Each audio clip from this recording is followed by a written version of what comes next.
నమస్కారం. అస్సలాము అలైకుం వరహమతుల్లాహి వబర్కాతుహు. మిత్రులారా, 1999లో నేను రాజకీయాల్లో అడుగుపెట్టాను. మా పెద్దాయన డాక్టర్ డి రామానాయుడు గారి కోసం.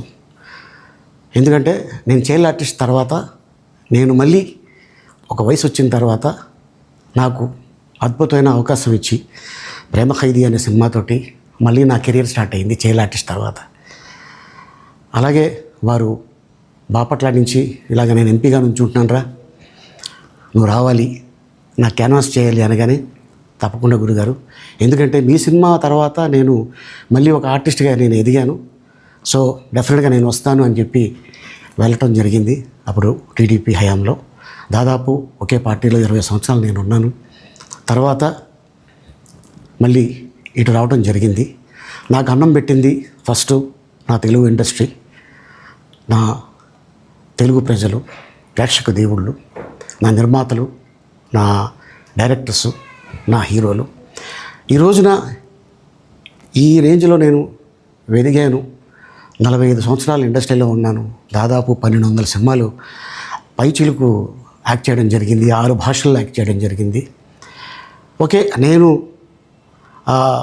దయాగుణం ఉంది, భగవంతుడు ఇచ్చాడు కాబట్టి నాకు రాజకీయం తోడైతే కొద్దిగా 10 మందికి నేను సహాయపడగలను అనే ఉద్దేశంతో రాజకీయాల్లోకి వచ్చాను తప్ప రాజకీయాలు చేయాలని రాజకీయాల్లోకి రాలేదు.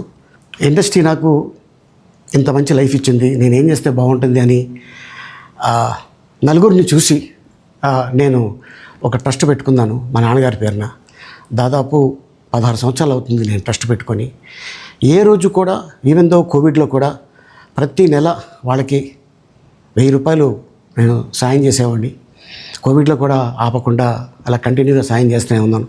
చాలామందిని నా కుటుంబంలో అవ్వచ్చు, బయట వాళ్ళు అవ్వచ్చు, చుట్టాల్లో అవ్వచ్చు, చాలామందికి చదివించాను నేను.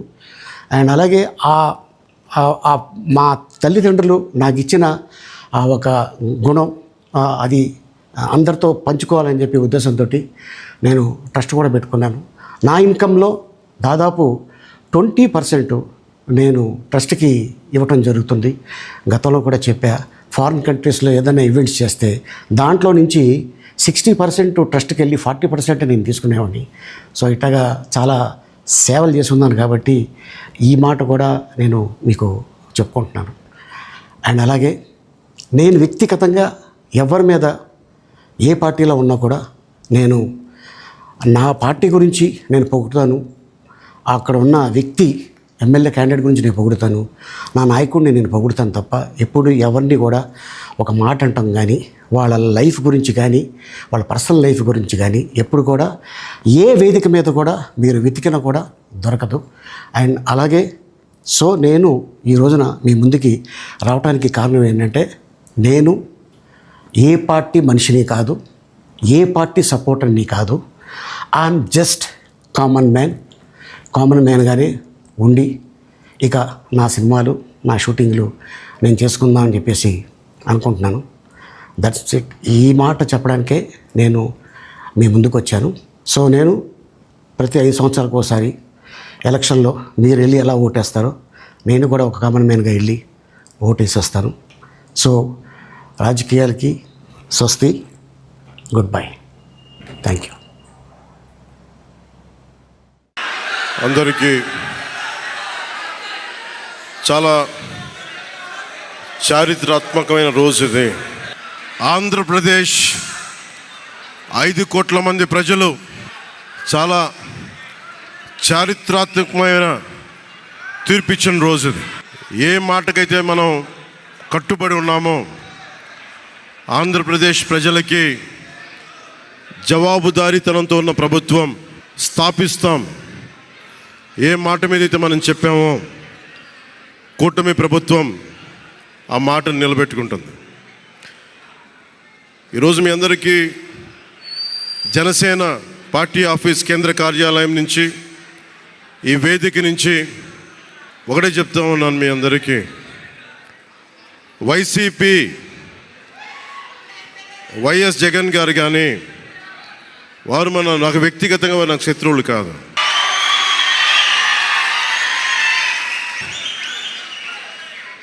ఓడిపోయారు కదా అని చెప్పి వారిని ఇబ్బంది పెట్టడానికో హింసించడానికో ఈ విజయం కాదు. మనందరం గుర్తుపెట్టుకోవాల్సింది చాలా ముఖ్యమైనది. వైసీపీ పార్టీని భవిష్యత్తులో ఇబ్బంది పెట్టడానికి విజయం కాదు. 5 కోట్ల మంది ప్రజల పైన వారి భవిష్యత్తు కోసం పునాది వేయడానికి ఉన్న రోజులు ఇవి, అంతేగాని కక్ష సాధింపుల కోసం కాదు.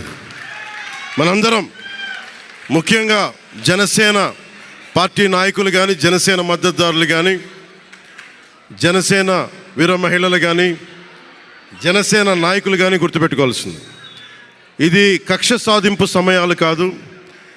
5 కోట్ల మంది ప్రజల కోసం పనిచేసే సమయం ఇది. 5 కోట్ల మంది పైచిలకు ఆంధ్రప్రదేశ్ విభజన జరిగినప్పటి నుంచి ఈ రోజు దాకా మనం నలుగుతూనే ఉన్నాం. ఆ రోజులు అయిపోయినాయి, ఆ చీకటి రోజులు అయిపోయినాయి. ప్రతి ఒక్కరం బాధ్యతతోటి భవిష్యత్తు తరాల కోసం బాధ్యతని భుజాల మీద వేసుకొని చాలా బాధ్యతాయుతంగా జవాబుదారీతనంతో కూడిన రాజకీయ ప్రభుత్వం, రాజకీయ మనకి ఆలోచన విధానం ఉంటుంది. నేను ఆలోచిస్తూ ఉన్నాను, ఏం మాట్లాడాలి ఈ రోజున అనుకుంటా ఉన్నాను. నా జీవితంలో ఎప్పటిదాకా విజయం తెలియదు నాకు.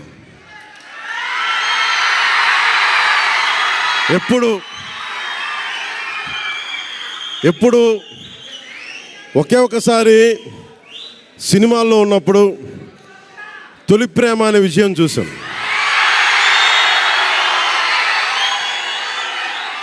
ఆ తర్వాత నాకెవ్వరు నేను విజయం సాధించానని కానీ, డబ్బులు వచ్చినాయని కానీ ఏ ఒక్క సినిమా విజయం చెప్పలే నాకు. నా జీవితం అంతా ఎప్పుడు కూడా దెబ్బలు తింటానో, మాటలు పడతానో, తిట్టించుకుంటానో, నేను ఎంత ఎదిగా నాకే తెలియదు. మీ గుండెల్లో ఈ రోజు నన్ను తీసుకొచ్చి 21కి 21 గెలిచే వరకు నాకే తెలియదు.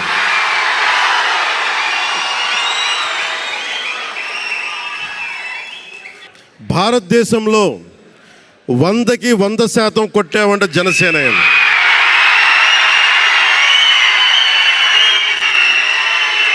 100కి 100.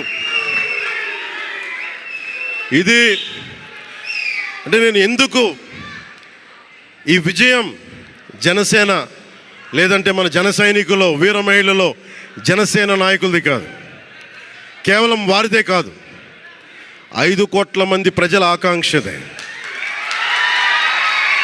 మార్పు కావాలి, పాలన మారాలి. ఇవన్నీ చాలామంది కోట్లాది మంది ప్రజల ఆకాంక్ష. ఈరోజు ప్రజలు ఇచ్చిన తీర్పు ఇది. మనందరికీ చాలా జాగ్రత్తగా ఉండాల్సిన సమయం ఇది. కక్ష సాధింపుల సమయం కాదు ఇది. ఆంధ్రప్రదేశ్ భవిష్యత్తుకి పునాది, బలమైన పునాది వేసే సమయం అది. అన్నం పెట్టే రైతుకి అండగా ఉండే సమయం ఇది.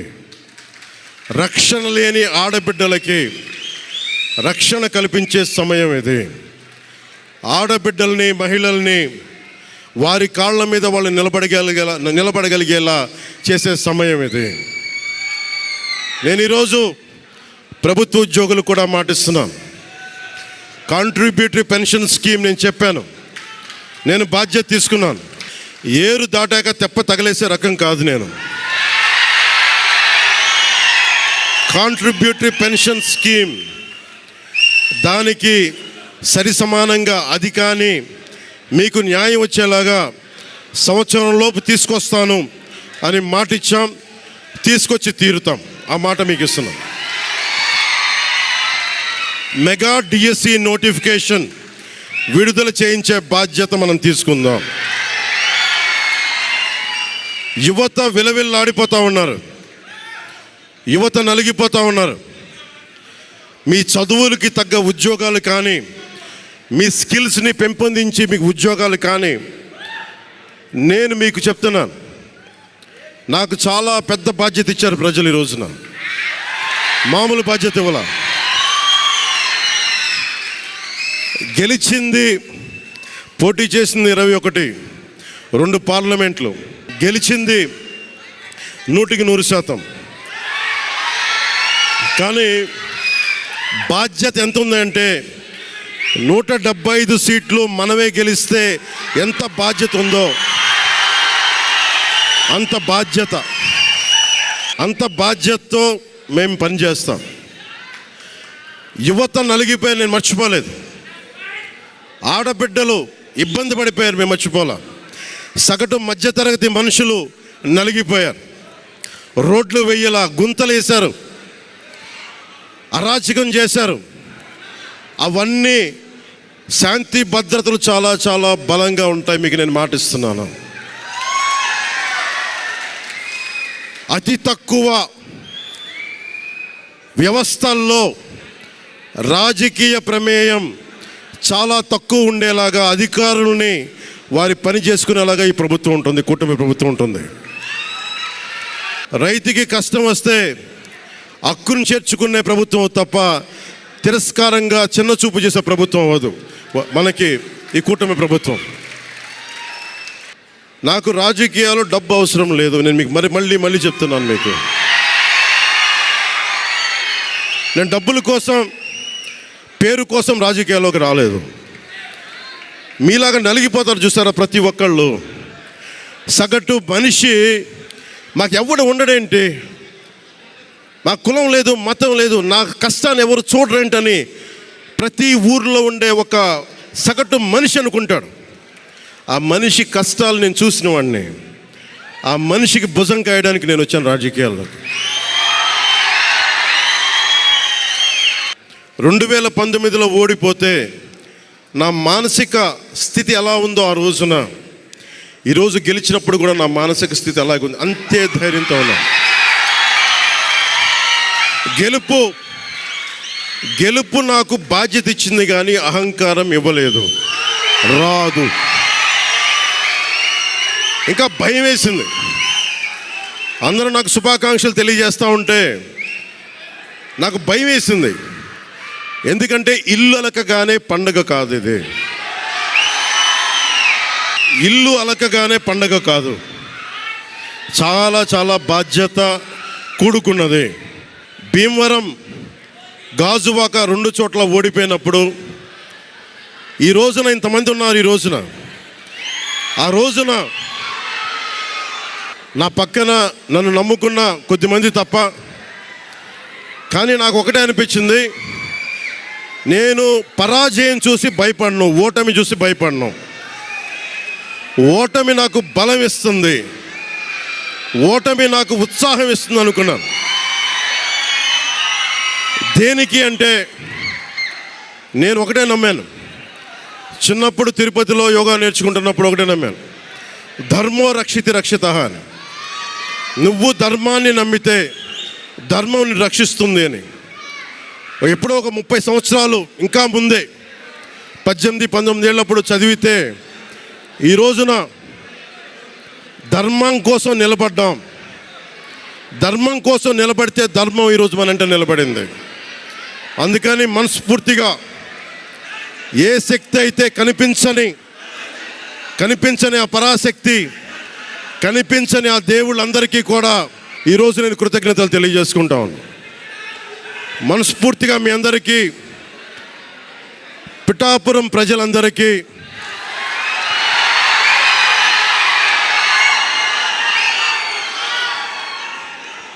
మీరు పిఠాపురం పురజనులకి